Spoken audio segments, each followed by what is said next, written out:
मूलं धर्मतरोर्विवेकजलधेः पूर्णेन्दुमानन्ददम्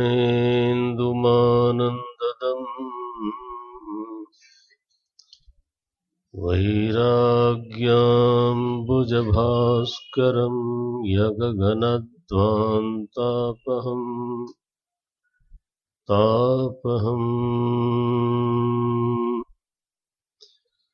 मोहाम्भोधरपूगपाटनविधौ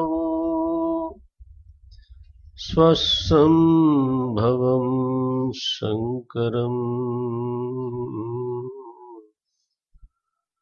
वन्दे ब्रह्मकुलं कलङ्कशमनम्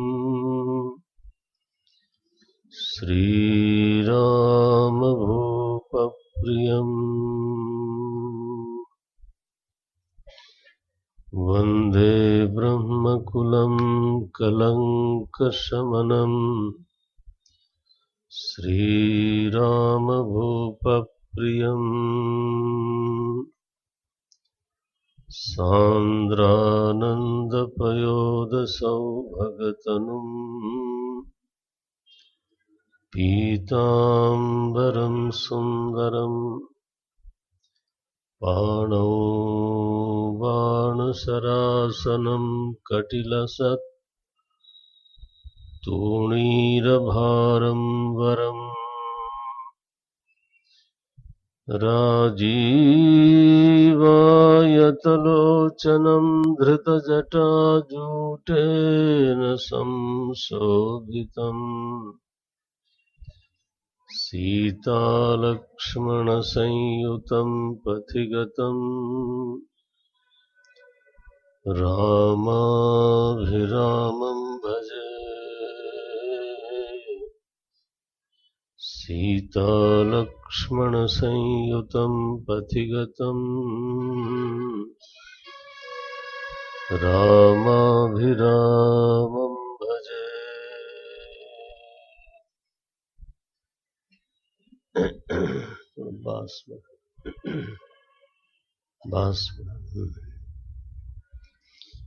उमा राम गुणगूढ़ पंडित मुनि पावहि बिरति, पावहि मोह विमूढ़, जे हरि विमुख न धर्म रति।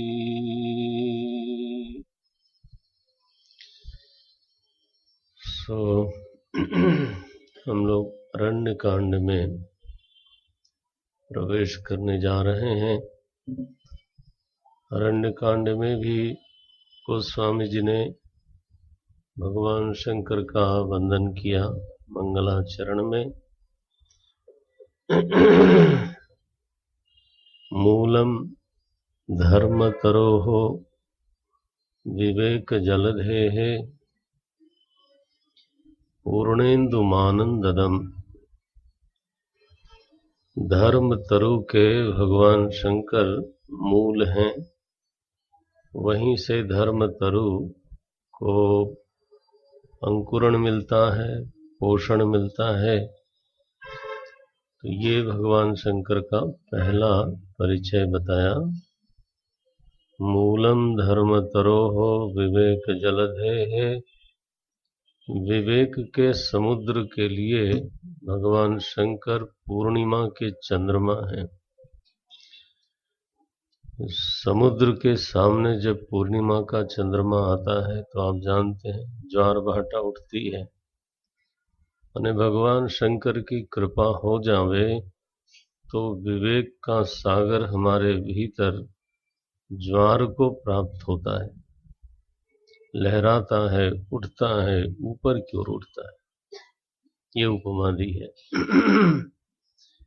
मूलम धर्म तरोः विवेक जलधेः पूर्णेन्दु आनंददम। पूर्णेन्दुम आनंददम, और अपने भक्तों को परम आनंद देने में समर्थ हैं। उनका स्वभाव ही है। विवेक के सागर के लिए पूर्णिमा के चंद्रमा, धर्म के वृक्ष के लिए उसका मूल, आनंद देने वाले और वैराग्य कमल को खिलाने वाले। वैराग्याम्बुज भास्करम ही अघघनध्वांतापहम तापहम। और पाप की जो घनावली है, घने मेघ हैं, उनको ध्वस्त करने के लिए तीव्र वायु का झोंका है। भगवान शंकर की कृपा हो तो मेघ की जो घनीभूत राशि हमारे भीतर है छिन्न भिन्न हो जाती है, उड़ जाती है। तो विवेक, वैराग्य, धर्म और आनंद, चारों के हेतु के रूप में भगवान शंकर को स्मरण किया। मोहाम्बोधर भोग पाटन विधौ। मोह के बादलों को भी छिन्न भिन्न करने में पटु हैं। स्वसंभवम, उनका कोई कारण नहीं है, उनके कोई माता पिता नहीं है। स्वयं सिद्ध जो सत्ता होती है वो अकारण ही होती है, अथवा उल्टा भी कर लें, जो है लेकिन जिसका कोई कारण नहीं है उसको बोलते हैं स्वतः सिद्धम। स्वसंभवम शंकरम। शंकरम मने शम करोति इति, लोगों के हृदय में जो शांति का विस्तार करती है, चित्त समाहित होता है जिसके ध्यान से, जिसकी कृपा से। स्वशंकरम स्वसंभवम शंकरम वंदे ब्रह्मकुलम। ब्रह्म विद्या के मूल पुरुष हैं, ब्रह्म ज्ञानियों के मूल पुरुष हैं। कलंक शमनम, किसी भी प्रकार का कलंक उनके सामने ठहरता नहीं। श्री राम भूप प्रियम, राजा राम को अत्यंत प्रिय है। भूप शब्द लिखा, श्री राम भूप प्रियम। भगवान शंकर को बड़े ही हृदय से गोस्वामी जी बार बार वंदन करते हैं। काशी विश्वनाथ में रहते हैं, स्वाभाविक है, उनके ऊपर कृपा बहुत है भगवान शंकर की। माता गौरी ने ही तो तुलसी बाबा का पालन किया था। उनको तो बाहर, गांव के बाहर छोड़ दिया गया था, तो बार बार उनका स्मरण किए बिना गोस्वामी जी रह नहीं पाते। भगवान राम का वंदन करते हैं। सांद्रा, सांद्र माने होता है घनीभूत। सांद्रानंद पयोद सौभग तनुम, मानो आनंद ने ही आवाज की क्वालिटी थोड़ी करना, क्या कहना चाहते हैं? दूर रखें, पास में रखें, इसके बिना भी चल जाएगा नहीं, ये तो चलेगा।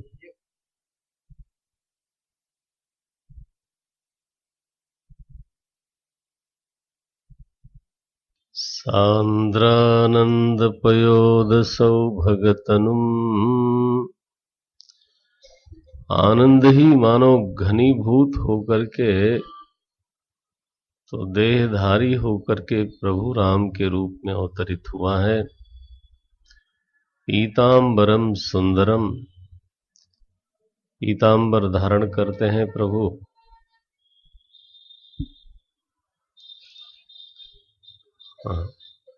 और उसको भी पीतांबरम सुंदरम, पाणौ बाण सरासनम, कटिलसत, कमर में तूणीर है, कटिलसत तूणीर भारंबरम। और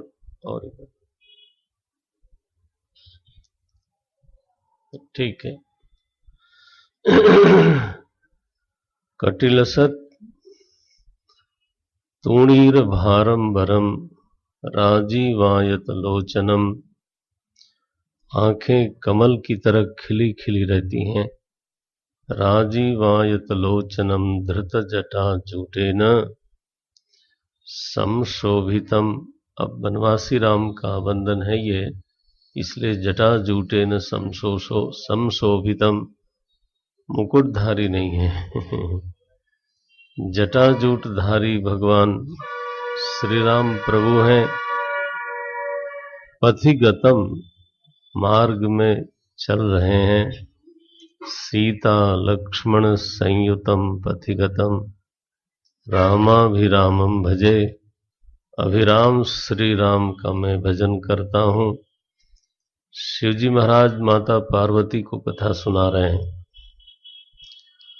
भरद्वाज जी को याज्ञवल्क्य ऋषि सुनाते हैं, गरुण को काकभुसुंडी सुनाते हैं, लेकिन यहाँ पे शिव जी से बुलवाया है। उमा राम गुण गूढ़, पंडित मुनि पावहि विरति। भगवान का जो भगवान के गुण है न, लीला है, वो गूढ़ है, रहस्यमय है। जो विद्वान है, पंडित है, उसको तो वैराग्य होता है। अब बात कम कर लो, थोड़ा कम कर। पंडित मुनि पावहि विरति, पावहि मोह विमूढ़। और जो तो मूर्ख हैं जयंत जैसे, इसीलिए ही दोहा लिखा गया। जयंत जैसे जो मूर्ख हैं, तो वो तो मूढ़ हो जाते हैं, बिल्कुल मोहित हो जाते हैं। पावहि मोह विमूढ़, जे हरि विमुख न धर्म रति। ये दोहे को बोल करके गोस्वामी जी संगति लगाते हैं। चित्रकूट में भगवान की जो रहनी है, सत्संग करते हैं, पूजा करते हैं, पार्थिव पूजन करते हैं, संध्या वंदन करते हैं, उनकी जो रहनी है दिनचर्या है वो बिल्कुल साधनामयी चुस्त है। दिनचर्या से जीवन में आनंद का संचार होता है। शुद्ध दिनचर्या होवे तो दिन का पता नहीं लगता, और अगर दिनचर्या में दोष होवे तो दिन भारी पड़ने लगता है। तो हमारे प्रभु राम को तो ऐसी कसी हुई उनकी दिनचर्या है कि उनको अयोध्या के बारे में अथवा और बाकी चीजों के बारे में सोचने का कोई विशेष मौका ही नहीं मिलता। ऐसी तो उनकी दिनचर्या है, लेकिन बीच में जानकी जी के साथ श्रृंगार लीला करते हैं। जानकी जी को कैसे तृप्ति होवे, इसकी एक लीला का नमूना यहाँ अरण्य कांड में आरंभ में ही होता है। भगवान कृष्ण के श्रृंगार का बहुत वर्णन सुना है।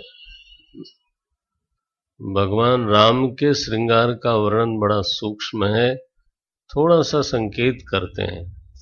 माने एक होता है इस प्रसंग में क्या बोले हम, माने सामने वाले को, हमारे शास्त्र में इस प्रकार का वर्णन है, अब ये हमें कहना चाहिए कि नहीं कहना चाहिए, क्यों है? हमें ये होता है कि एक संबंधों की परिभाषा होती है। ऋषियों ने वो परिभाषा बनाई, और कई बार हमारा जो समाज है उस परिभाषा को छोड़ता है। छोड़ने में कोई दिक्कत नहीं, विद्रोह है, छोड़ दिया। लेकिन कई बार वो दूसरी परिभाषा बना नहीं पाता। तो संबंध परिभाषित हैं। पिता कैसे रहे ये परिभाषित है, पुत्र कैसे रहे पिता के सामने परिभाषित है, भाई कैसे रहे, छोटा भाई कैसे रहे, बड़ा भाई कैसे रहे। संबंध नैसर्गिक नहीं होते। संबंध बनाए हुए होते हैं। हमारे ऋषियों ने हमारे संबंधों को बनाया। नहीं तो आप जानते हैं मनुष्य के जीवन में ही केवल संबंध होता है। मनसा सीव्यते इति मनुष्य। मनुष्य शब्द की परिभाषा संस्कृत में है जो मन के द्वारा संबंधों की सिलाई करता हो। मनसा सीव्यते। पशु समाज में माता पिता भी नहीं होते, माता पुत्र भी नहीं होता। माने जिस वात्सल्य की बहुत महिमा है वो गौ माता और बछड़ा भी बहुत देर तक माता पुत्र के रूप में नहीं रहता। थोड़े ही दिनों में वो संबंध भूल जाता है। वहां एक ही संबंध है, एक पुरुष है, एक स्त्री। देखें, कोई भी पशु जाति आप उठा लें, कहीं कहीं सारा शादी में एक प्रेम का संबंध देखने में आता है, लेकिन वहां भी पुरुष स्त्री का ही संबंध है। कोई वहां बुआ, मामी, ताई, मामा, ये पिता, दादा, ये सारे संबंध नहीं होते। मानव में ही यह सामर्थ्य है, और उसी के लिए हमारे ऋषियों ने संबंधों को सुनिश्चित करके एक समाज बनाया। कभी आपका ध्यान इस सत्य की ओर गया हो, न गया हो, तो यह जो संबंध है ना, इनकी परिभाषाएं जब छोड़ते हैं, माने जब पिता और पुत्र के बीच में जैसा संबंध ऋषि ने सोचा था वैसा नहीं रखना चाहते, आपस में आजकल कई बार मैं देखता हूं तो माता पिता से भी बच्चे मजाक करते हैं, विनोद करते हैं, जोक सुनाते हैं और कई बार उनके श्रृंगार के विषय में भी पूछते हैं। तो ये है कि उस परिभाषा को हम छोड़ते हैं, नई परिभाषा जानते नहीं तो उटपटांग सा समाज बनता चला जाता है। पति पत्नी में भी एक परिभाषा निश्चित की गई, उसका मूल केंद्र तो इतना ही बताया गया, माने पति का सबसे बड़ा योगदान स्त्री के लिए, पत्नी के लिए यह है कि पत्नी पूरी तरह से अपने आप को सुरक्षित अनुभव करे। ये पति का पत्नी के प्रति सबसे बड़ा योगदान है। फिर सम्मानित अनुभव करे और फिर ये अनुभव करे कि मैं किसी की प्रायोरिटी की लिस्ट में सबसे पहले हूं। अब 3 बातें हैं, लेकिन सबसे टॉप पे है security. If somebody doesn't feel secure, then it is a failure of the husband. अब आप कहोगे, अब मैं तो शास्त्र बल से बोलता हूं, आप अपना अपना देख लो कितना सही है कितना गलत है। हाँ। स्त्री का पति के प्रति सबसे बड़ा योगदान यह है कि पति अपने को सम्मानित अनुभव करे। बाहर उसको चाहे जिस तरह की दुनिया झेलनी पड़े, लेकिन एक बार वो घर में आता है तो he should feel honoured. This is the biggest contribution consider to from the wife. सम्मानित अनुभव करे, वो उसको सम्मानित होने का एहसास करावे। Let the world say whatever they want, लेकिन you are the top person. तो वो उसकी एनर्जी है, पुरुष की ऊर्जा यही है कि वो थोड़ी देर में ही सारे घाव उसके भर जाते हैं और दूसरे दिन वो फिर से दुनिया का मुकाबला करने के लिए तैयार मिलता है। ऐसा ऋषियों ने पुरुष की प्रकृति के बारे में अनुभव किया, सोचा। माने बाहर ताली और घर में गाली, ये पुरुष टूट जाएगा, और बाहर गाली और घर में ताली वो लड़ लेगा। लेकिन somehow or other we have not understood the definition first, क्योंकि अब ये तो सेकुलर राज्य है, यहां तो ऋषियों की व्यवस्था के बारे में बात करने में दिक्कत है। ये स्मृतियों में, गृह्य सूत्रों में इस तरह के प्रसंग आते हैं। एक तो हम जानते नहीं, हम समझते हैं विवाह करना एक माने कर्तव्य है भीड़ का, सभी लोग करते हैं, हम भी करते हैं। उसकी परिभाषा क्या है, किसका योगदान क्या है?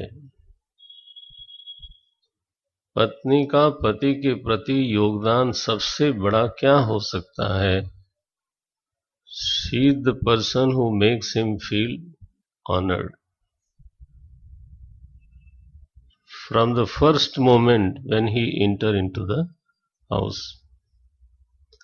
और अगर वहां से शुरू हो, एनर्जी स्टार्ट्स, हमारे गुरुदेव बोलते थे, energy starts flowing into him and the very soon he is happy. लेकिन अब हम लोग जब उल्टी पुल्टी सोच लेते हैं तो आते ही अभिषेक शुरू करते हैं। माने दूध का नहीं,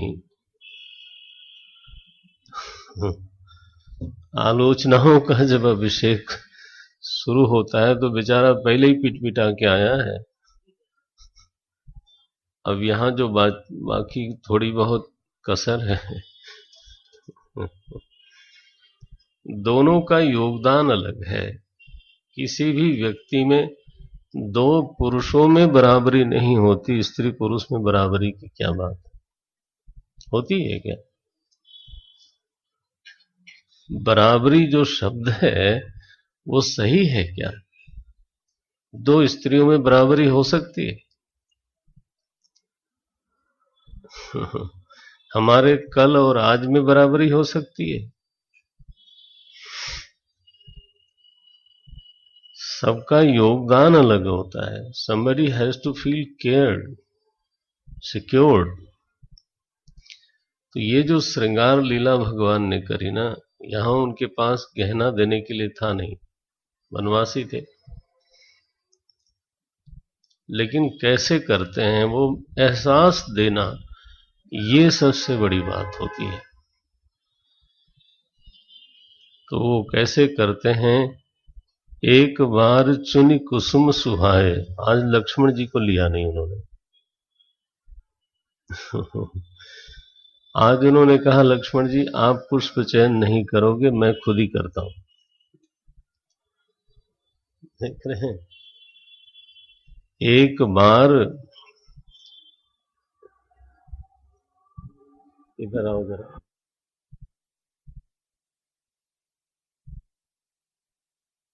बिखर रहे हैं शायद। एक बार चुनी कुसुम सुहाए, अभी किया? हाँ, इसको बंद करके देखो, थोड़ा आवाज कम। एक बार चुनी कुसुम सुहाए, निज कर भूषण राम बनाए। हमारे प्रभु ने कहा कि लाओ, आज मैं खुद ही पुष्प चयन करता हूं। ये राम जी की श्रृंगार लीला है। अपने हाथ से फूलों का चुनाव किया और चुना, और अपने हाथ से माला बनाई। अपने हाथ से, पता नहीं कितना टाइम लगा होगा। हमारे लिए एक दे दो, ये काट दो, एक चला दो। हाँ। सीत ही पहिराए प्रभु सादर।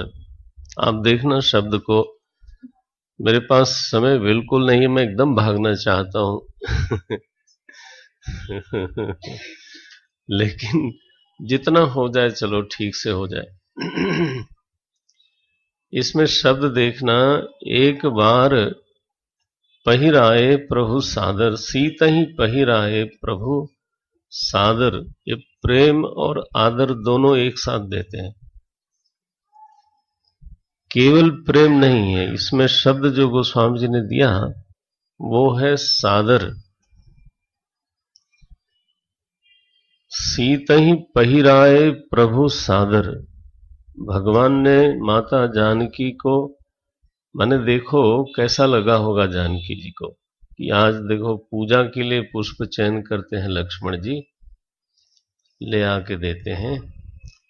आज राम जी ने स्वयं ही पुष्प चयन किया है, स्वयं ही बैठ के माला पहना बनाते हैं, और स्वयं फिर कंगन की जगह एक माला पहनाते हैं, हार की जगह एक माला पहनाते हैं, बाजूबंद की जगह एक माला पहनाते हैं, पैरों में एक माला पहनाते हैं। ये मानस का समाज शास्त्र है। मानस का नहीं, सनातन धर्म का समाज शास्त्र है।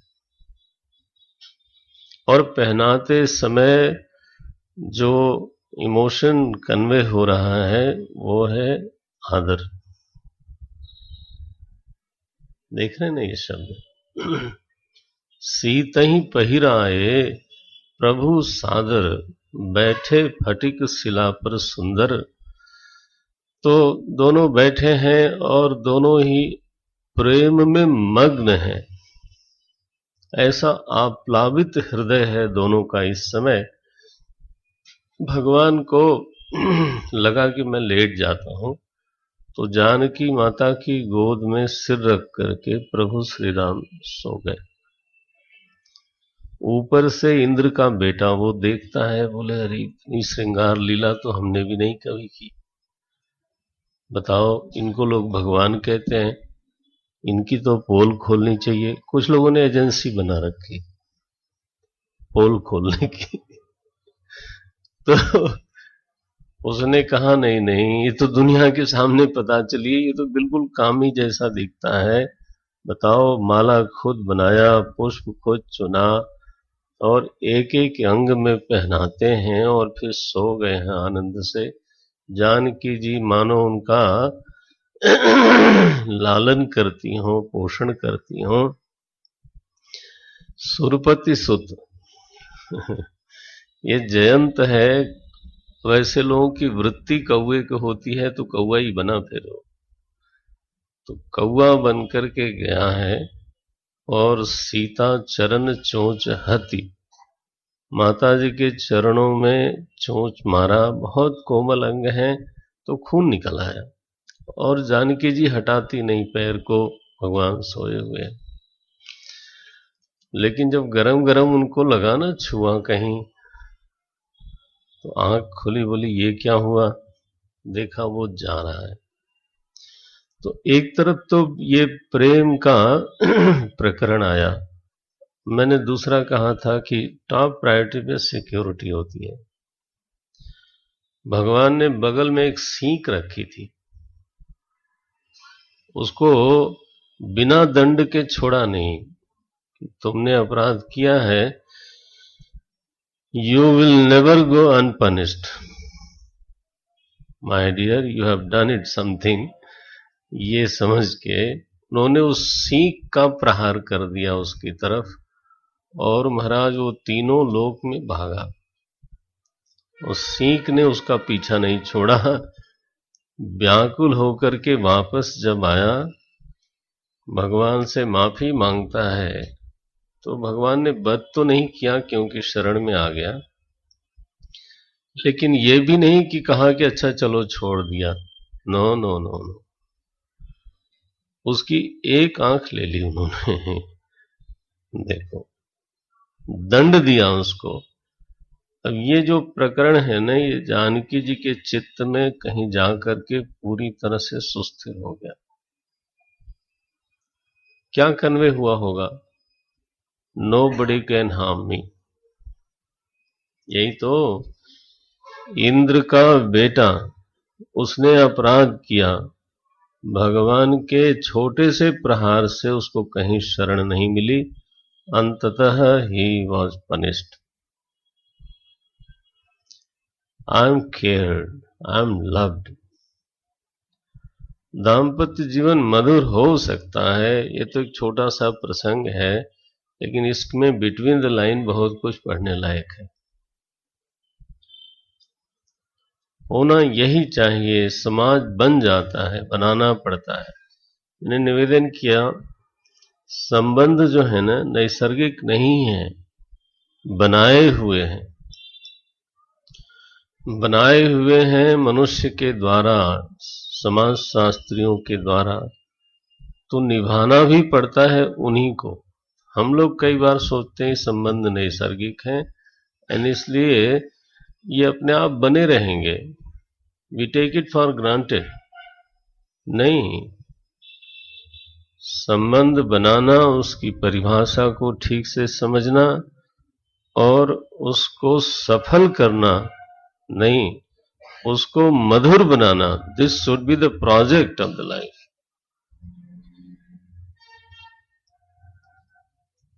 वो एक जीवन का लक्ष्य है, तब माधुर्य जीवन में आता है। जीवन में माधुर्य हो, सुख हो, शांति हो, तो रचनात्मकता जो हमारे भीतर है वो अभिव्यक्त होती है। तब जितना रचना, जो भी रचना शक्ति है मनुष्य में, वो बाहर आ सकती है। Then he becomes the man of contribution. अभी तो हम लोग कई बार कंज्यूमर ज्यादा हैं, कंट्रीब्यूटर कम है। वो निकलता ही नहीं है ना भीतर से।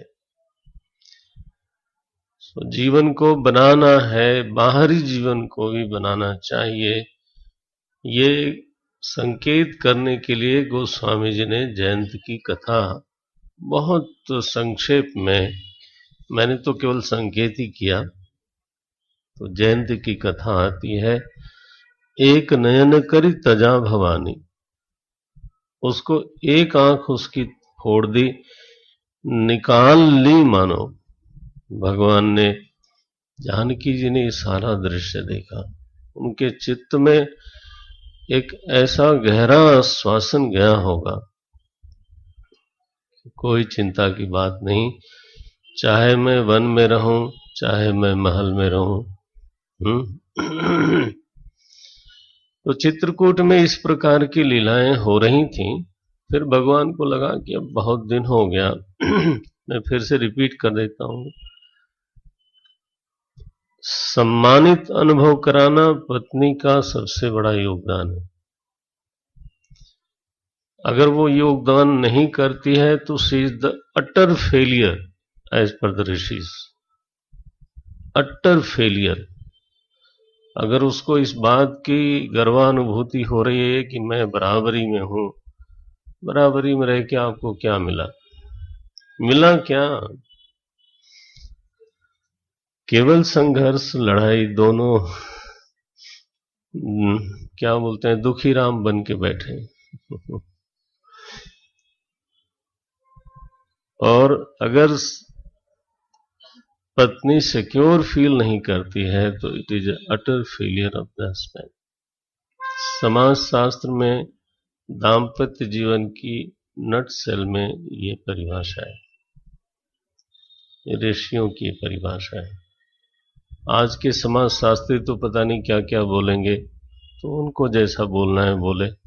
हमारा उसमें कोई हस्तक्षेप भी नहीं है, मैं कुछ कहना भी नहीं चाहता। तो यूरोप को मॉडल समझते हैं, उनकी सड़कें अच्छी हैं, उनका परिवार हमसे अच्छा नहीं। उनसे सड़कें बनाना सीखना चाहिए, उनसे परिवार बनाना नहीं सीखना चाहिए। हाँ, लेकिन अब होता ये है कि उल्टा ही है, सड़कें बनाना सीखते नहीं, परिवार बनाना जरूर सीखते हैं। उल्टा उल्टा काम है। एनीवे, भगवान का संकल्प हुआ कि अब चित्रकूट से बाहर निकलना चाहिए, तो फिर वो बन गया, आपस में सलाह बनी, चित्रकूट से निकलते हैं। सबसे पहले अत्रि ऋषि से मिलते हैं जाकर के, चित्रकूट में ही अत्रि ऋषि निवास करते हैं। यहीं पर अनसुईया जी से भेंट हुई, माता जी की। तो माता जी को अनसुईया जी ने एक वस्त्र दिया जो कभी पुराना न पड़े, धोना न पड़े, इस तरह का एक वर्णन है, और उपदेश किया। आगे बढ़ते हैं, भगवान सर्वभंग ऋषि के आश्रम में गए। सर्वभंग ऋषि के लिए विमान आया हुआ था, वो जा रहे थे स्वर्ग में। उन्होंने कहा रुक जाओ, अभी राम जी आ रहे हैं, जरा उनका दर्शन हो जाने दो। उनका दर्शन हो गया, तब योगाग्नि में सर्वभंग ऋषि ने अपने शरीर का त्याग किया। मार्ग में विराध असुर को भगवान ने मारा, और फिर एक एक ऋषि के आश्रम में जाते हैं, चल रहे हैं भगवान आगे, धीरे धीरे धीरे धीरे। आश्रम में गए हैं, ऋषियों से पूछा ये नया पहाड़, इस पहाड़ का नाम क्या है? ऋषियों ने कहा ये महाराज पहाड़ नहीं है, ये ऋषियों की हड्डियां हैं। अस्थि समूह देख रघुराया, पूछी मुनिन लागी अति दाया। ऋषियों ने कहा महाराज आप जानते हैं, क्यों पूछते हैं? वहां पर प्रतिज्ञा करी है, ये नमा दोहा है, वहां पर भगवान ने प्रतिज्ञा करी, निशिचर हीन करो मही, भुज उठाई पन कीन। ऐसे दुष्टों से मैं धरती को शून्य कर दूंगा। भुजा उठा करके भगवान ने प्रतिज्ञा करी और एक एक ऋषि के आश्रम में स्वयं जा जा करके सकल मुनिन के आश्रमनि जाई जाई सुख दीन, उनको सुख दिया। यहाँ एक ऋषि हैं सुतीक्ष्ण, अद्भुत प्रेम है उनके मन में। यहाँ तो लिखा गोस्वामी जी ने कि जब सुतीक्ष्ण को पता लगा तो वो रह नहीं पाए, भगवान से मिलने के लिए चले। तो 4 कदम आगे चलते थे तो 8 कदम पीछे जाते थे। रास्ते में नृत्य करते हैं, बेसुध हो गए, कोई होशो हवास नहीं है, प्रेम में इतने विह्वल हैं। भगवान ने उस प्रेम को देखा, वृक्ष की ओट से देखा, बोले वाह वाह, भाव हो तो ऐसा हो। उन्होंने, भगवान ने अपने को उनके हृदय में प्रकट कर दिया। महाराज बैठ गए।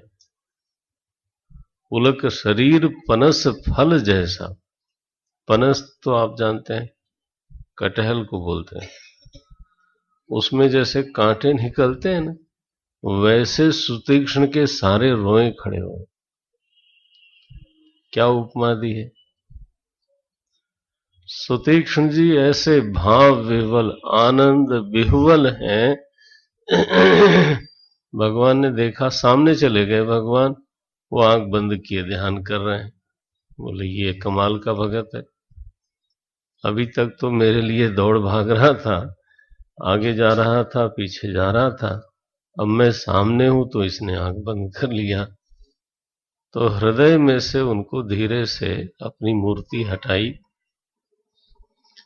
सुतीक्ष्ण व्याकुल होकर के जब आंख खोलते हैं, देखा प्रभु को सामने, प्रणिपात किया। भगवान बोलते हैं अच्छा कुछ मांगो सुतीक्ष्ण। बोले महाराज अभी तक मैंने कभी मांगा नहीं किसी से।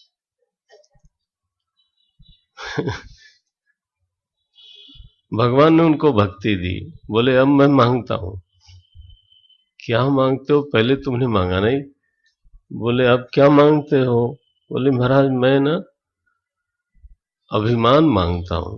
बोले क्या बोलते हो तुम, दुनिया में सभी लोग अभिमान से डरते हैं, भागते हैं, तुम अभिमान मांगते हो। बोले हाँ प्रभु। अस अभिमान जाई जनि भोरे, 11वें दोहे के ऊपर की पंक्ति है, बीच में समझो आप। अस अभिमान जाई जनि भोरे, मैं सेवक। मुझे ये अभिमान हमेशा बना रहे कि मैं भगवान श्री राम का सेवक हूं। और ये अभिमान सुसुप्ति में विस्मृत होता है, रहे तो रहे, संस्कार रूप से रहे, लेकिन स्वप्न जागृत में कभी विस्मृत न होने पावे। अभिमान अगर कुछ इस तरह का किया जाए तो वो रक्षक होता है। हमारे रामचरितमानस में 2 तरह के अभिमानों का वर्णन है। सॉरी, गीता जी में एक जगह लिखा अमानित्वम। नीचे न बैठे मेरे प्रभु। हरिओम हरिओम हरिओम हरिओम,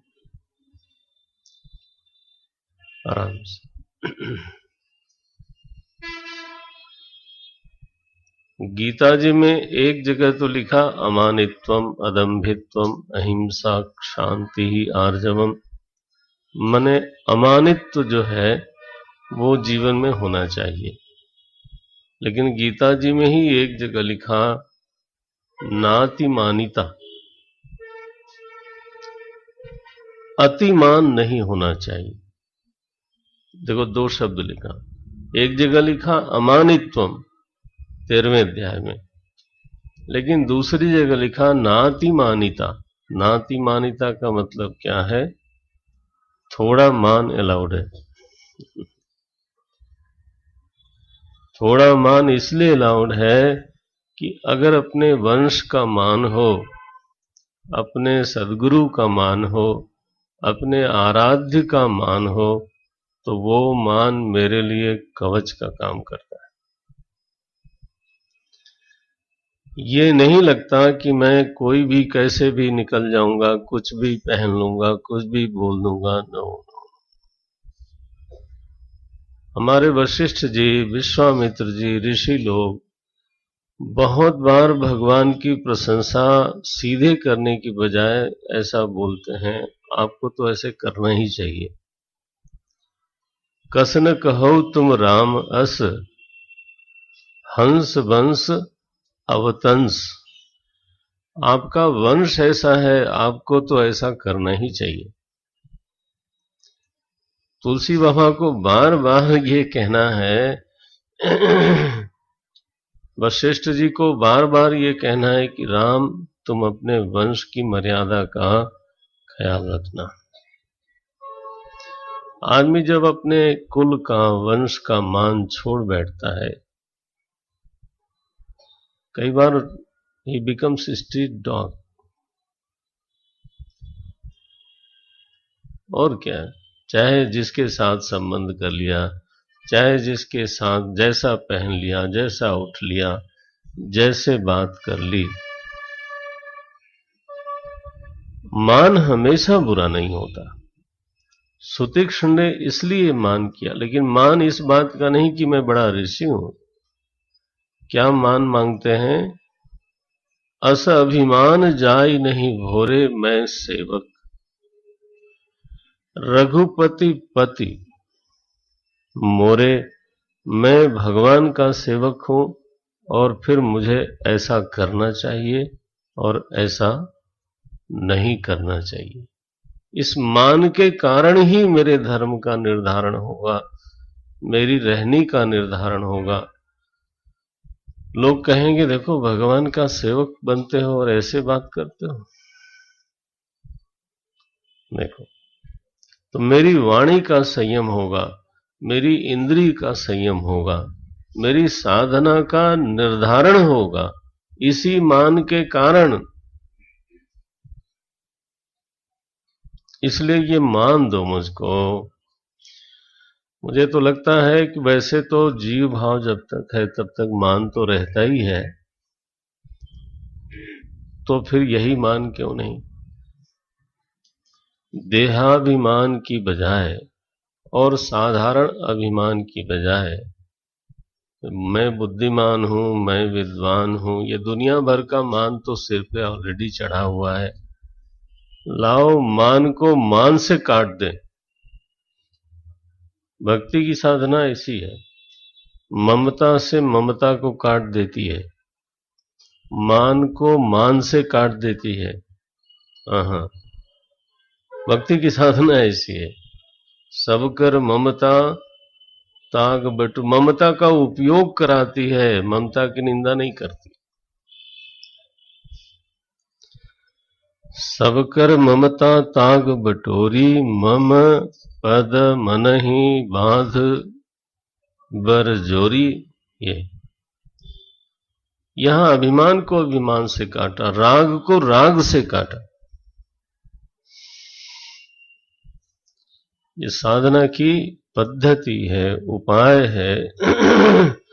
ममता नहीं जाती, नहीं जाती, लाओ दूसरी जगह ममता करते हैं, उससे जब ज्यादा बलवान जगह पे ममता कर ले। तो सुतीक्ष्ण ने अभिमान की मांग करी है। फिर बोले महाराज अब आप कहाँ जाओगे? बोले मैं अगस्त ऋषि के पास जाना चाहता हूं। बोले वो हमारे गुरुदेव हैं और मुझे भी उनका दर्शन किए बहुत दिन हो गया, अब मैं भी आपके साथ साथ जाऊंगा। तो दोनों अगस्त ऋषि के पास जाते हैं। हर्ष चले कुंभज ऋषि पासा। कुंभज ऋषि के पास गए हैं। अगस्त ऋषि से भगवान ने कहा कि प्रभु आप जानते हो मेरे मन में संकल्प क्या है। संकल्प यह है निशिचर हीन करूं मैं। तो वैसा कुछ मंत्र दे दो। अब सो मंत्र देहु मो प्रभु मोही, जही प्रकार मारो मुनि द्रोही। ये मुनियों का द्रोही है रावण और रावण के अनुचर, मैं इनका वध करूं, ऐसा कुछ मंत्र दो। तो वाल्मीकि रामायण में और शास्त्रों में ये मंत्र है, आदित्य हृदयम बोलते हैं। अगस्त ऋषि ने भगवान को जो पाठ करने के लिए मंत्र दिया, वो मंत्र है आदित्य हृदयम। कुंभज ऋषि ने यहाँ बड़ा आध्यात्मिक प्रार्थना करी, स्तुति करी है भगवान राम की। आगे बढ़े भगवान और वहीं संदेश दिया अगस्त ऋषि ने कि आप तो चले जाओ दंडकारण्य में, वहां आप पंचवटी में जाकर के निवास करो, वहीं से आपके आगे की लीला का आरंभ होगा। है प्रभु परम मनोहर ठाऊं, पावन पंचवटी तेहि नाऊं। ये पंचवटी उसका नाम है। गोदावरी जी बगल में बहती हैं, धीरे धीरे सनई सनई ही दंडकारण्य है और बड़ा ही पवित्र देश है, आप वहां निवास करें। चित्रकूट से भगवान धीरे धीरे धीरे धीरे चलते चलते आप समझते हैं नासिक पहुंच गए। इतनी यात्रा बीच में पूरी हो गई, अब पहुंचे। वहां जब निवास करते हैं तो जटायु जी से भेंट हुई, उनसे मित्रता बढ़ी, उनको आदर सम्मान दिया, दंडकारण्य को पवित्र किया। शापित था दंडकारण्य, भगवान के जाने से वो पवित्र हो गया। अब इसी पंचवटी में भगवान ने सदगुरु की एक लीला करी। कृष्ण भगवान ने अर्जुन को उपदेश किया और कृष्ण भगवान के एक शिष्य और थे, उद्धव जी। कृष्ण भगवान के दो साक्षात शिष्य थे, श्री अर्जुन और उद्धव जी। भगवान राम के जो साक्षात शिष्य हैं वो लक्ष्मण जी हैं। और फिर थोड़ा उतना आध्यात्मिक तो नहीं, लेकिन दूसरा उपदेश किया उन्होंने विभीषण को, और एक तीसरा उपदेश किया उन्होंने अपने नगरवासियों को, और चौथा उपदेश किया परोक्ष रूप से शबरी को। भगवान राम ने 4 बार तो गुरु की भूमिका अपनाई है, उपदेशक की भूमिका निभाई है, लेकिन सबसे जो गहरा उपदेश किया, जो दर्शन की जो सबसे गहराइयां हैं, वो श्री लक्ष्मण जी के लिए कहा। इसको राम गीता बोलते हैं। ध्यान रहे, लक्ष्मण जी ने पहले निषाद राज को उपदेश किया था, वो स्वयं ज्ञानी है, लेकिन आज पंचवटी में बड़े सुख से सभी लोग बैठे हैं, सब प्रकृति शांत है, कोई विशेष उपद्रव नहीं।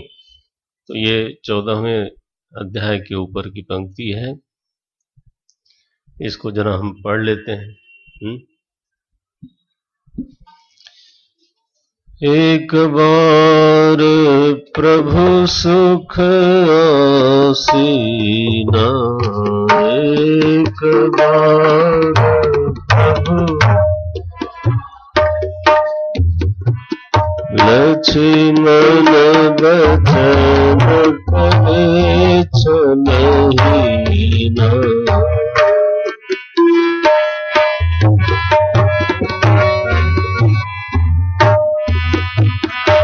एक बार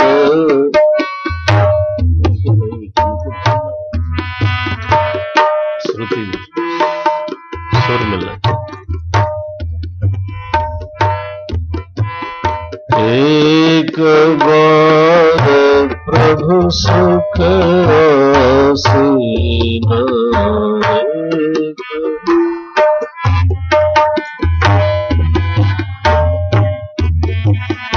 लक्ष्मण वचन कहे चलई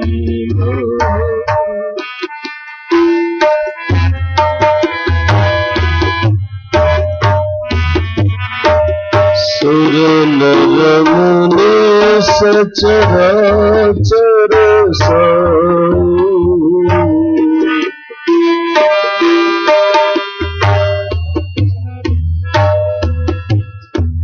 सुर नर मुनि सचराचर साई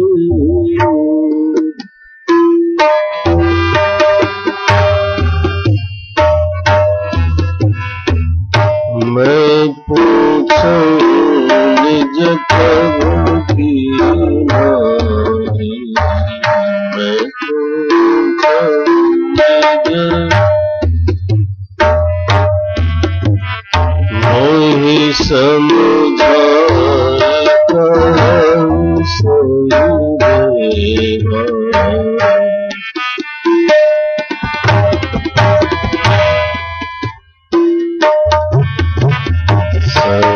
तज करो चरण रज सेवा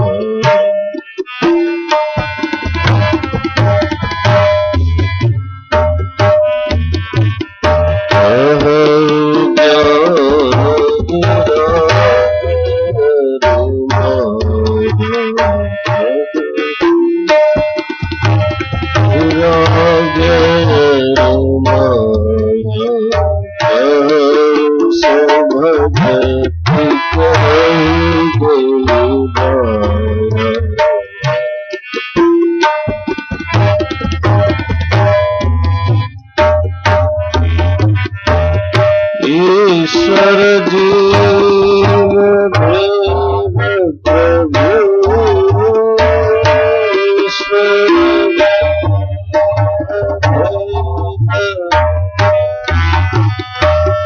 ईश्वर जीव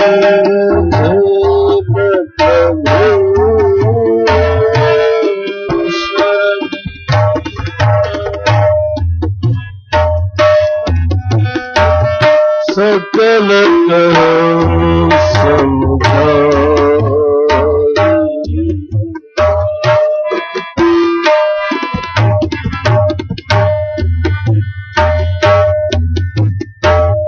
जाते होई चरण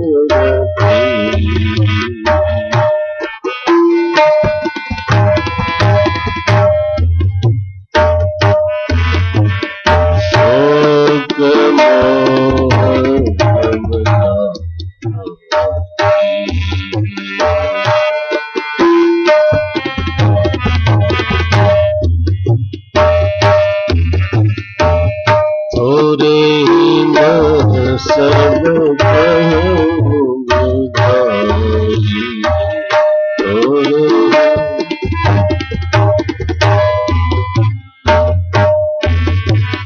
सुन पाप नति घन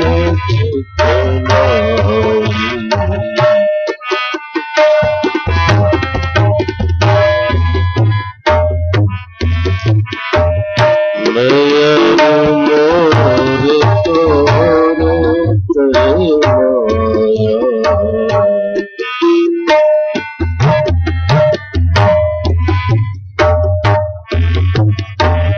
जही बस की जीवनी पाया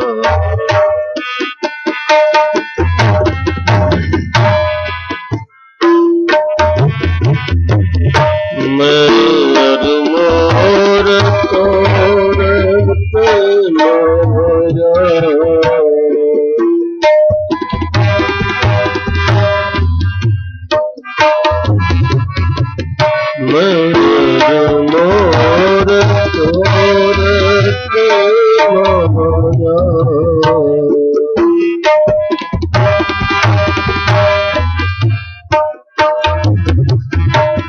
जही बस की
संत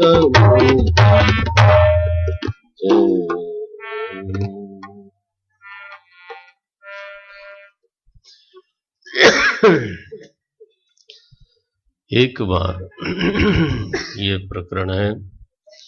एक बार प्रभु सुख आसीना। भगवान सुख से बैठे हैं और भगवान दुख से कभी नहीं बैठते। एक बार प्रभु सुख आसीना, उसका अभिप्राय है उनके चित्त में उस समय कोई और काम नहीं था। Unoccupied mind, he was totally available. सुख का मतलब अन्यथा मत ले लेना, दुख से भगवान थोड़ो बैठते हैं कभी। एक बार प्रभु सुख आसीना, तब लक्ष्मण जी पूरे शिष्य भाव से उनके चरणों में गए। लक्ष्मण वचन कहे छलहीना, सुर नर मुनि। महात्म ज्ञान है ये। सुर नर मुनि सचराचर साईं। मेरे प्रभु, आप सुर नर मुनि चर अचर सबके स्वामी हो, सारे जगत के ईश्वर हो, लेकिन मैं आपको सबका ईश्वर समझ के नहीं पूछता।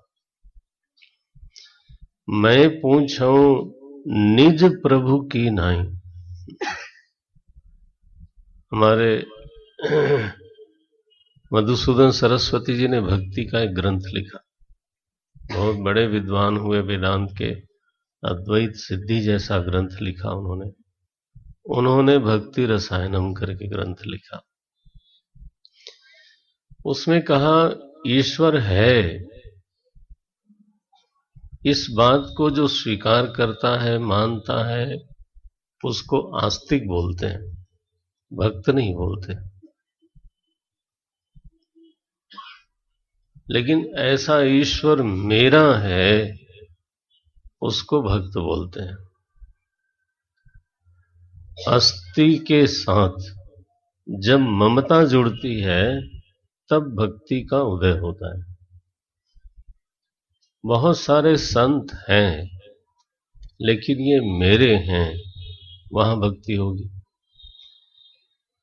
बहुत सारे देश हैं, कौन मना करता है?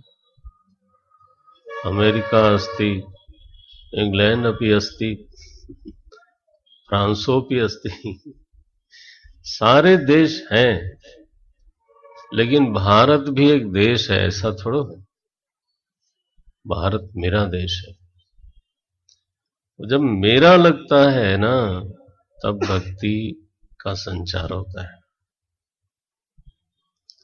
तो आस्तिकता एक अलग चीज है, भक्ति एक अलग चीज है। यहां लक्ष्मण जी का वाक्य देखो, सुर नर मुनि सचराचर साईं, लेकिन मैं पूछूं निज प्रभु की नाई। आप सीधे सीधे मेरे मेरे हो। मोहि समझाई कहो सोई देवा। प्रभु मुझे समझा करके बताओ, जिससे मेरा मन पूरी तरह से आप में तन्मय हो जाए। क्या प्रश्न है लक्ष्मण, तुमको भी प्रश्न है क्या? बोले है प्रभु। क्या प्रश्न है? कहु ज्ञान, विराग, अरु माया। ये तीन प्रश्न तो पहले कह दिया, बड़ी बड़े प्रश्न हैं ये। कहु ज्ञान, विराग, अरु माया। चौथा है कहु सो भगति करहु जय दाया। ये चौथा प्रश्न हो गया। पांचवा, ईश्वर जीव भेद प्रभु सकल कहु समझाए। ईश्वर और जीव का भेद क्या होता है, ये विषय भी हमको समझा के बताइए। और इस पूरे ज्ञान का फल क्या चाहिए तुमको? क्या चाहते हो? ये बताना कि मेरे पास बहुत समझ है? नहीं, पूरी तरह से आप में रमण चाहता हूं।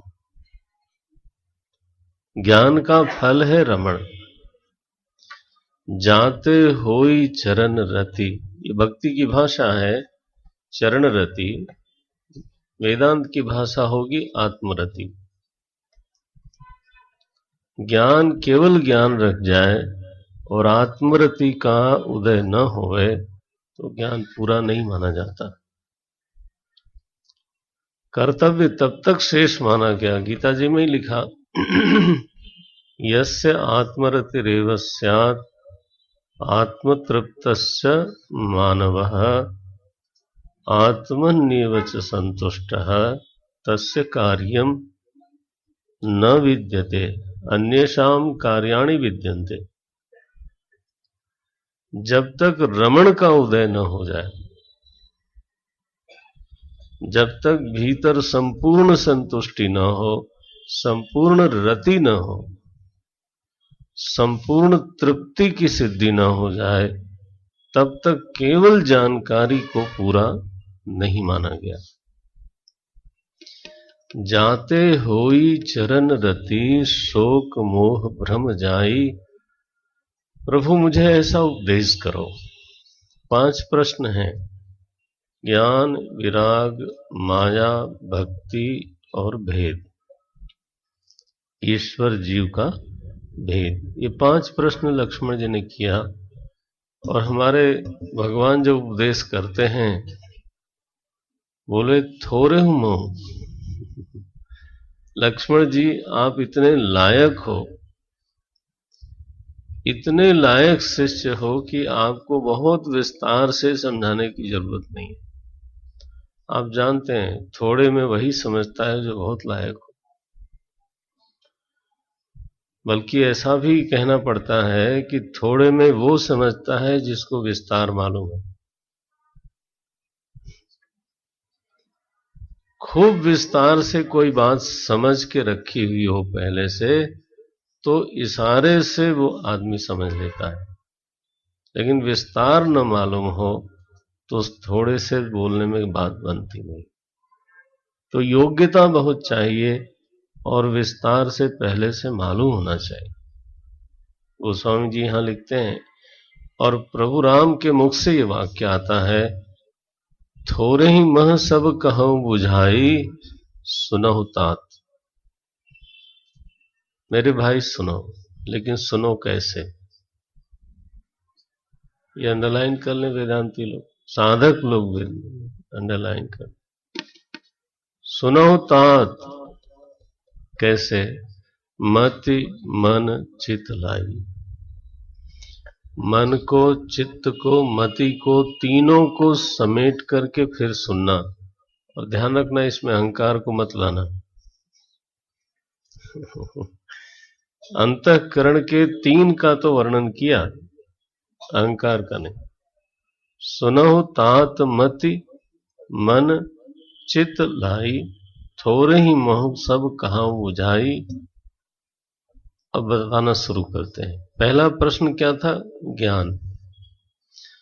दूसरा प्रश्न था विराग। तीसरा प्रश्न था माया। भगवान ने सबसे पहला प्रश्न क्या लिया? माया।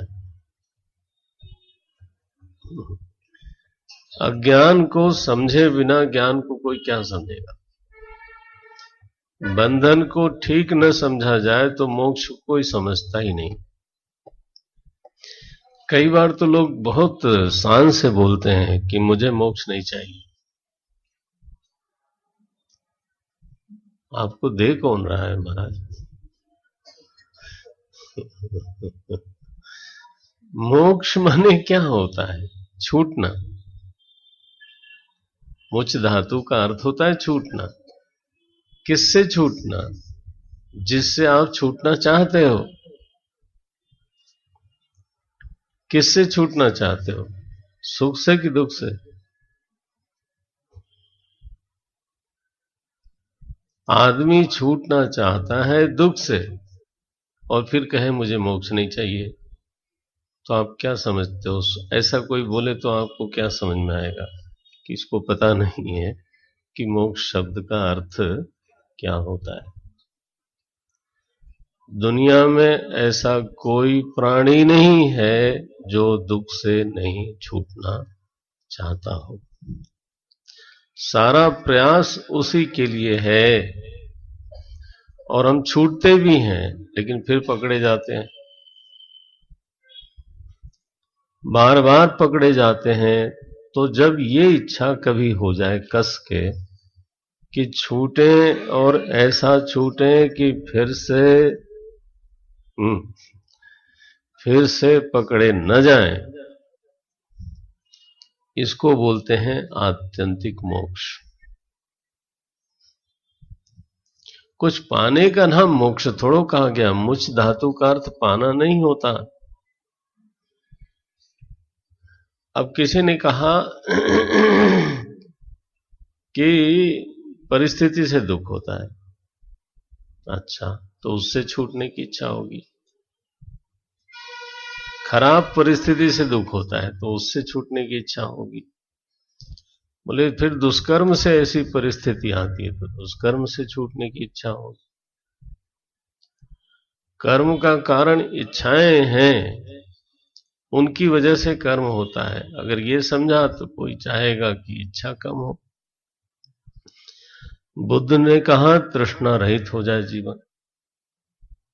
तो कोई परिस्थिति को संभालना चाहता है, कोई कर्म को, कोई तृष्णा को।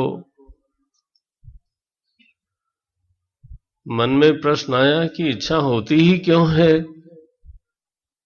अब ये वेदांत का विषय है। इच्छा होती इसलिए है कि आप भोक्ता भाव में हो। भोक्ता भाव क्यों है? इसलिए कि आप अपने आनंद स्वरूप को नहीं जानते।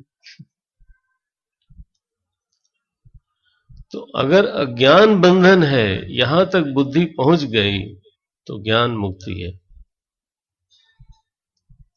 और अगर परिस्थिति बंधन है तो अच्छी परिस्थिति मुक्ति है। बंधन की मेरे भीतर परिभाषा क्या है, मेरी समझ कितनी है? मेरी समझ इतनी है कि बस सब अनुकूल रहे तो सुख है। तो प्रतिकूलता बंधन है और अनुकूलता मुक्ति है, यहीं तक ना।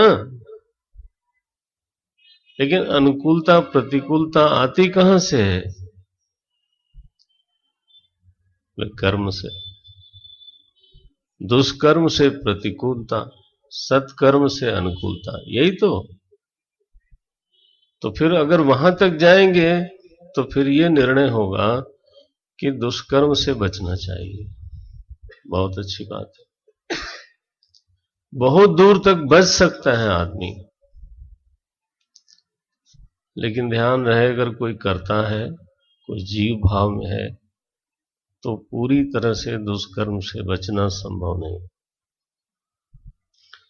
बोले महाराज क्या बोलते हो? सच्ची बात है।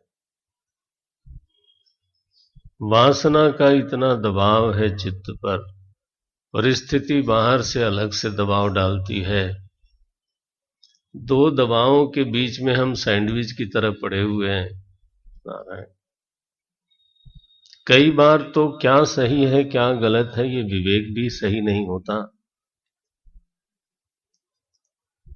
पितामह भीष्म, महाराज युधिष्ठिर, आप जरा महापुरुषों को स्मरण कर लो और देखो कि उन लोगों से कितना संभला, तो फिर हम लोग किस खेत की।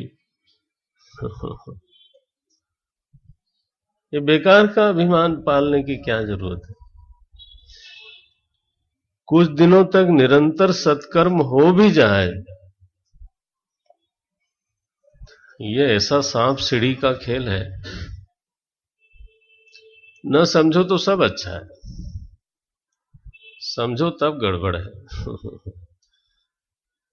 कुछ दिनों तक लगातार आदमी सत्कर्म कर ले तो एक बात आपके ध्यान में आई होगी, नहीं तो आ जाए, सत्कर्म से अभिमान की निवृत्ति नहीं होती। सत्कर्म अभिमान का विरोधी नहीं है, बल्कि कई बार सत्कर्म से अभिमान बढ़ भी जाता है। और अगर अभिमान है तो दुष्कर्म होगा कि नहीं आगे?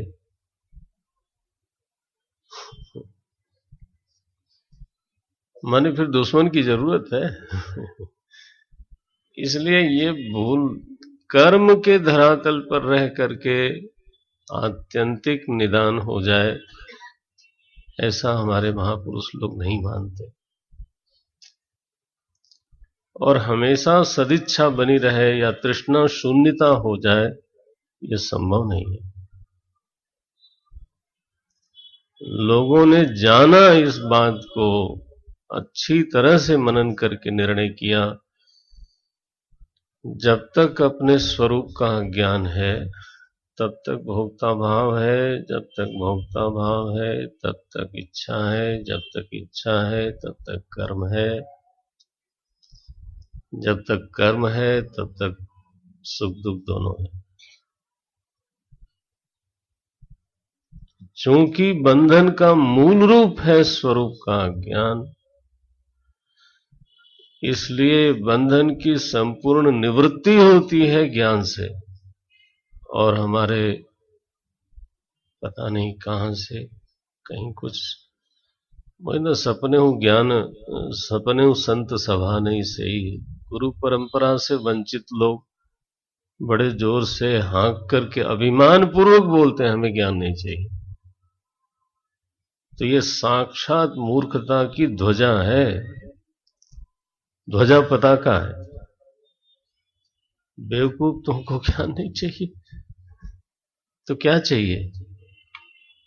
अज्ञान चाहिए। वो तो पहले से बना हुआ है, उसके लिए पीएचडी करने की जरूरत है।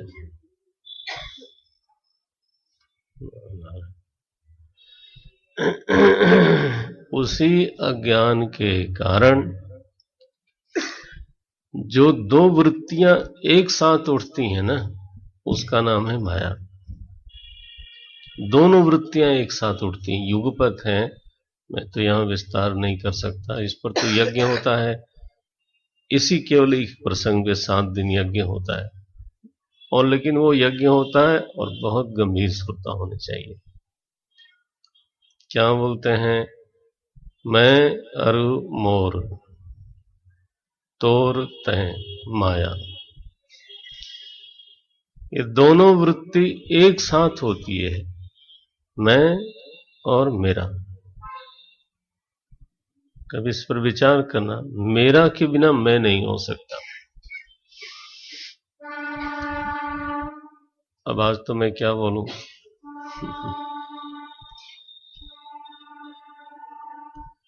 मेरा के बिना मैं नहीं हो सकता, मैं के बिना मेरा नहीं होता।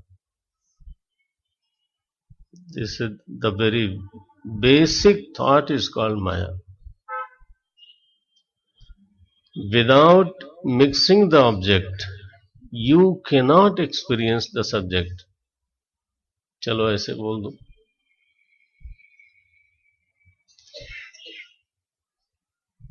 ठीक है,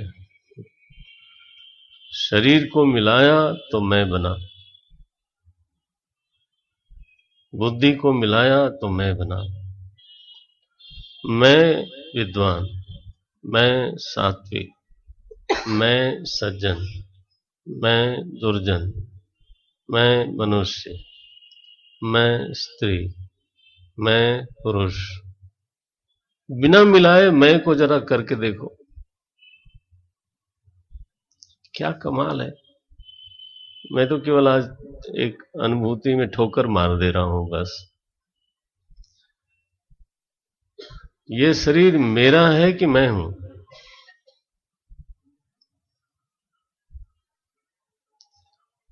क्या लगता है आपको? मेरा। कमाल है, शरीर मेरा और मैं मनुष्य।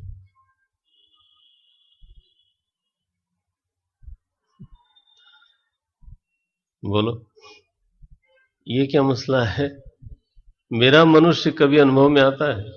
मेरा मनुष्य नो, शरीर मेरा और मैं मनुष्य।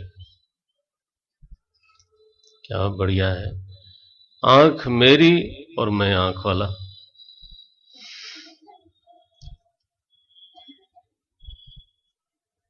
मेरे पास एक आंख हो, मैं अंधा। जिसको मैं मेरा कहता हूं, मिला करके वही मैं बनता है। विद्या मेरी और मैं विद्वान। धन मेरा और मैं धनवान। बोलो। तो अब मैं यहां तो नहीं बोल सकता कुछ ज्यादा, आपको सिद्धबाड़ी आना पड़ेगा। इस विषय पर विश्लेषण करने के लिए कुछ तपस्या भी करनी चाहिए। मैं अरु मोर तोर तय माया, जही बस कीन्हे जीव निकाया। हाँ, बस सारे जीव इसके बंधन में हैं।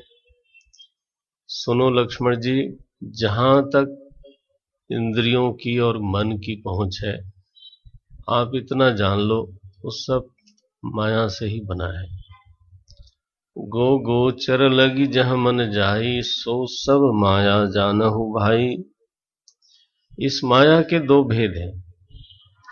एक अविद्या माया है जो दुष्ट है, बहुत दुख देती है, ये मैं और मोर। और एक विद्या माया है जो त्रिगुणात्मिका है, ऐसा भगवान बोलते हैं, त्रिगुणात्मिका है। एक रचई जग गुण बस जाके, तीनों गुण उसमें हैं और वो जगत की रचना का कारण बनती है। लेकिन ध्यान रहे, उसकी अपनी सत्ता नहीं है, प्रभु की प्रेरणा से बनती है। यहां तक माया का प्रकरण कहा। ज्ञान मान जह एकऊ नाही। ज्ञान किसको बोलते हैं? बोले जहां पर मान खत्म हो जाए। मान माने अभिमान। मान माने के दिक्कत है इन बातों को कम बोलना भी दिक्कत है, ज्यादा बोलना का समय नहीं। मान माने होता है नापना, बोलते हो ना, मान, मानक, पैमाना, है ना ये। तो जब हम अपने को माने, जब मुझ में कोई मान न रह जाए, नाप न रह जाए, बिल्कुल अमान संविद हो गए, वो अनंत संविद होती है। अनंत का नाप नहीं होता, नाप सीमित का होता है। और आप नापते अपने आप को हमेशा दूसरी चीजों के जरिए हो। जैसे मैंने कहा, शरीर से नापा तो कहा मैं काला गोरा स्त्री पुरुष हूं। विद्या से नापा तो कहा विद्वान हूं। धन से नापा तो कहा धनवान हूं। पद से नापा तो कहा मैं पदाधिकारी हूं। यही ना। बिना दूसरी चीज को मिलाए आप अपने को नाप नहीं सकते। केवल शुद्ध चेतन हो और उसमें कुछ न मिलाया जाए तो मान नहीं हो सकता। तब अनंत जो चिन्मयता है, अनंत जो संवित है, वो अपना स्वरूप है, वो ज्ञान है। और जैसे ही उसमें नाप शुरू हुआ, मैं इतना, वो अज्ञान है। ज्ञान मान जह एकऊ नाही, देख ब्रह्म समान जग माही। कहिए तात सो परम विरागी। परम वैरागी किसको है? बोले तीनों सिद्धियां, माने सारी सिद्धियां जिसको विक्षेप लगे और त्रिगुण से जो निर्लिप्त हो जाए, निषिद्ध से नहीं, भोग से नहीं, कर्म से ही निर्लिप्त नहीं बल्कि त्रिगुण से निर्लिप्त हो जाए, कहिए तात सो परम विरागी, तृण सम सिद्धि तीन गुण त्यागी। जीव कौन है? जो न अपने को जानता है, न ईश्वर को जानता है, न माया को जानता है। माया ईस न आप कहूं जान, कहिए सो जीव। तीन को जो नहीं जानता है उसी का नाम है जीव। माने क्या? अज्ञान उपहित चेतन का नाम जीव है। और मान लो जान ले तो,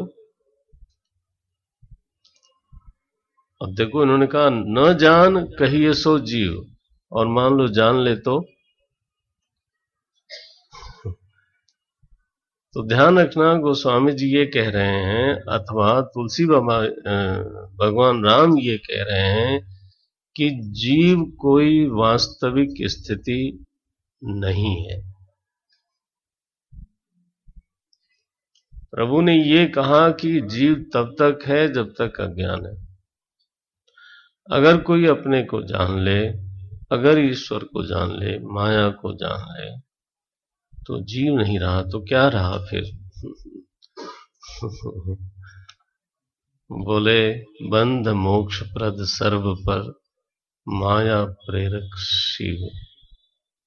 यही भेद है, इसको समझ लो। हमारे लक्ष्मण जी को समझ में आ गया। अब हम क्या करें? भक्ति देवी का लक्षण किया, बोले ये अत्यंत स्वतंत्र साधना है। स्वतंत्र साधना का मतलब है कि इसमें साधन चतुष्टय होकर के भक्ति करूंगा ऐसी बाध्यता नहीं है। बीमार भी भक्ति कर सकता है,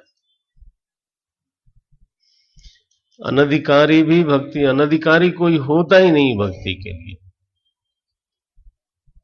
तो बिना किसी अधिकार, माने अधिकार निरपेक्ष होकर के जो साधना बनती है उसको भक्ति कहते हैं। भगवान ने आप भक्ति का इतना सरल सा अर्थ ले लें, भरोसा भक्ति, बस प्रभु में भरोसा, इसका नाम भक्ति। भरोसा पूरा होने लग जाए तो भरोसा बढ़ जाता है। भरोसा पूरा होने लग जाए तो एक और वृत्ति उठती है, उसका नाम होता है कृतज्ञता, आभार की भावना, उसको भक्ति कहते हैं। और अगर ऐसा चलता रहे तो केवल आभार नहीं बनता, फिर तब धीरे धीरे चित्त में इसी भक्ति माता की दया से एक वृत्ति उठती है, उसका नाम होता है निश्चिंतता। भक्ति करे और चिंता करे ये बनता नहीं जरा। तो भक्ति माने भरोसा, भक्ति माने कृतज्ञता, और भक्ति माने तीसरी जरा आगे चल के होगी, तीसरी है निश्चिंतता।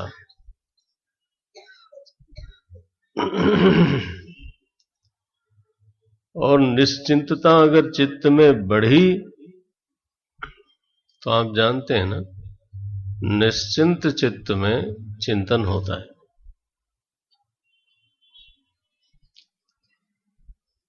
तो अब जिज्ञासा उठती है कि जिस पर मैं भरोसा करता हूं और जो मेरे भरोसे को पूरा करता है, जो मेरी निरंतर मदद करता है, वो कौन है? ये कैसा कमाल है कि मैं उससे मदद लेता हूं और वो देता है, लेकिन आज तक हमारी उसकी क्या भेंट नहीं हुई, मुलाकात नहीं हुई। मैं उसको जानता नहीं कि वो एग्जैक्टली कैसा है, क्या है। और अब ये जो जिज्ञासा है जब थोड़ी गाढ़ी होती है ना, तो अज्ञान बर्दाश्त नहीं होता।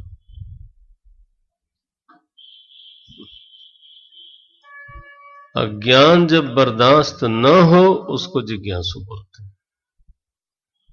ध्यान रहे, ये भक्ति माता की ही कृपा से आता है। और अगर सच में कोई पक्का जिज्ञासु हो जाए, डरना नहीं, हाँ, तो वो तो फिर पागल होता है। पागल का मतलब हुआ कि फिर वो साधारण जीवन जीने में बहुत देर तक रह नहीं सकता, तपोवन जी महाराज की तरह निकल जाएगा, रमण महर्षि की तरह उस जिज्ञासा को पूरा करने के लिए निकल जाएगा। हम लोगों को भी कदाचित कभी कभी फुरफुरी उठती है, तो हम लोग अपने को भी जिज्ञासु कह लेते हैं, लेकिन सब कुछ ठीक ठाक रहे तो जिज्ञासु हैं, अज्ञान को सहन कर सकते हैं, तो चलेगा यार, नहीं जानते हैं तो नहीं जानते हैं, काम तो हो रहा है ना। ईश्वर से मदद तो मांगते हैं, मांगते तो है ना, और वो देता भी है ना, हाँ, इतने से काम चलता है, ये हम लोगों का है। लेकिन आप समझते हैं तपोवन जी महाराज कोई हम लोगों से कम समझदार थे? ये पागलों की छलांग है। अगर सच में अज्ञान सहन करने के बाहर हो जाए तो वैसे ही लोग फिर अपने इस अज्ञान को मिटाने के लिए गुरु की शरण में जाते हैं, वहां जाते हैं जहां उनको जाना पड़े। नारायण। तो जो ज्ञान के पहले स्थिति है वो जिज्ञासु, ज्ञान हो जाए तो उसको ज्ञानी बोलते हैं। ज्ञानी मोहि विशेष प्यारा। प्रभु में प्रभु का बोध हो जाए तो उसमें रमण के अलावा और कहीं रमण नहीं हो सकता। उमा राम स्वभाव जहि जाना, ते तजी भजन भाव नहीं आना।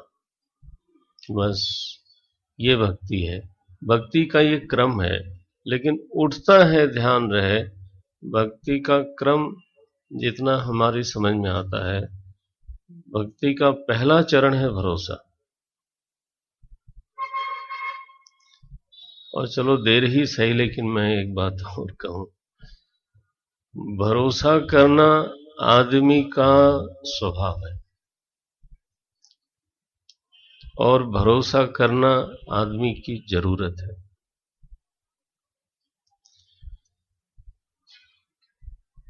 आप भरोसा करते हो अपने सगे संबंधियों पर, करते हो ना? क्या कभी आपका भरोसा टूटा नहीं? खूब टूटा। जिस पर भरोसा किया वहां से भी टूटा ना। टूटा तो फिर से भरोसा किया कि नहीं उसी पर? ईमानदारी से देखना, जिस पर भरोसा किया, जिससे टूटा, फिर कल को उसी पर, हाँ, फिर कल उसी पर फिर से भरोसा करते हैं,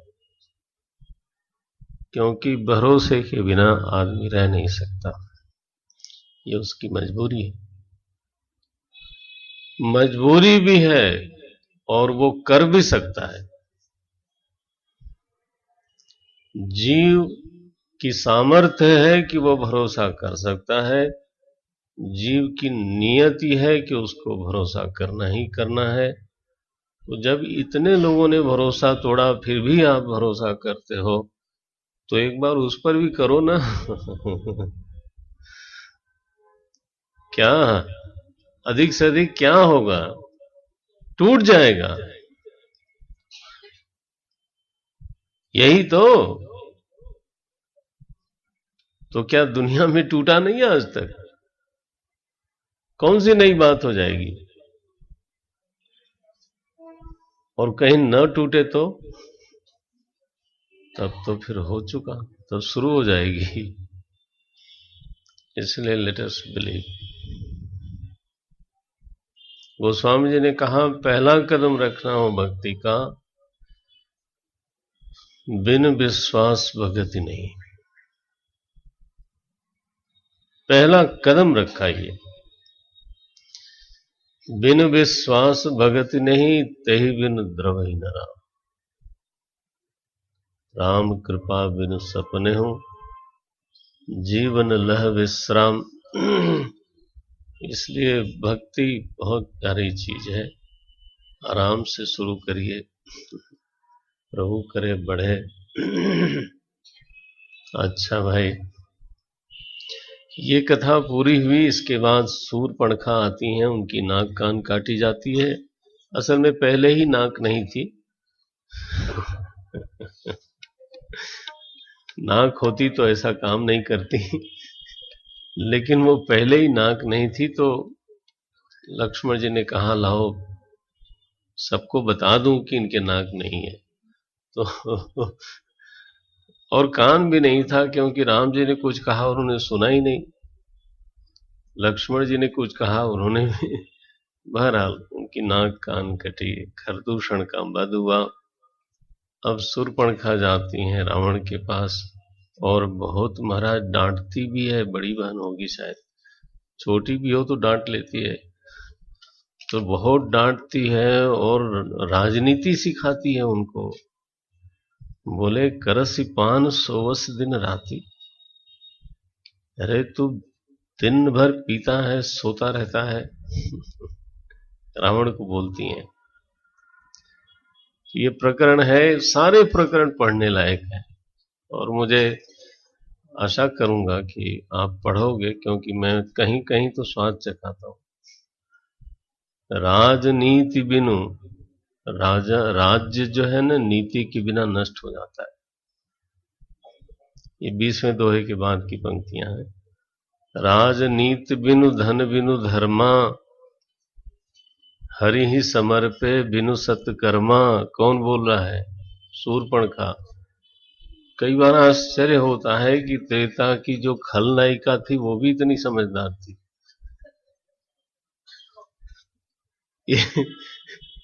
The standard of the villain was also very high. राजनीति बिनु धन बिनु धर्मा, धन न हो तो धर्म की सिद्धि नहीं हो पाती। हरि ही समर्पे बिनु सत्कर्मा, विद्या बिनु विवेक उपजाए। श्रम फल पढ़े किए अरूपाए।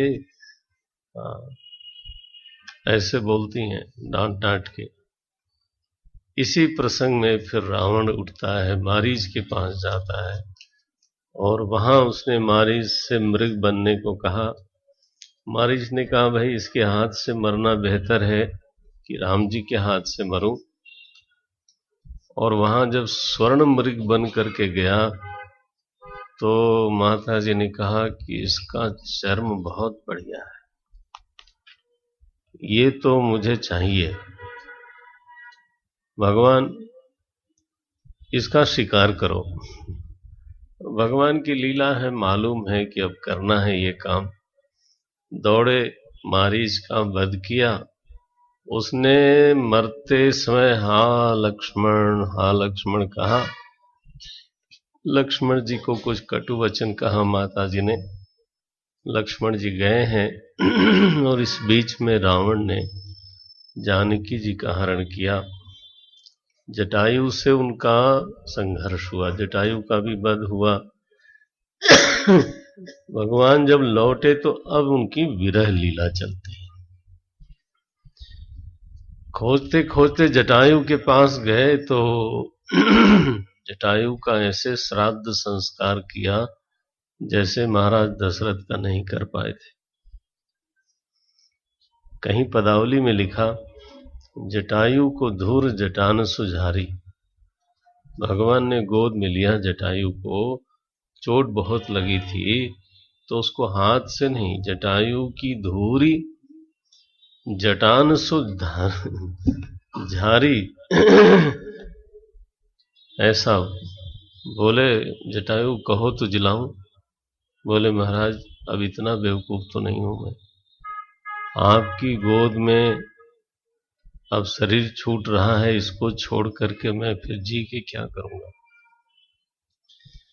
भगवान कहते हैं जटायु तुम जा रहे हो स्वर्ग में, वहां हमारे पिताजी भी होंगे, बताना मत।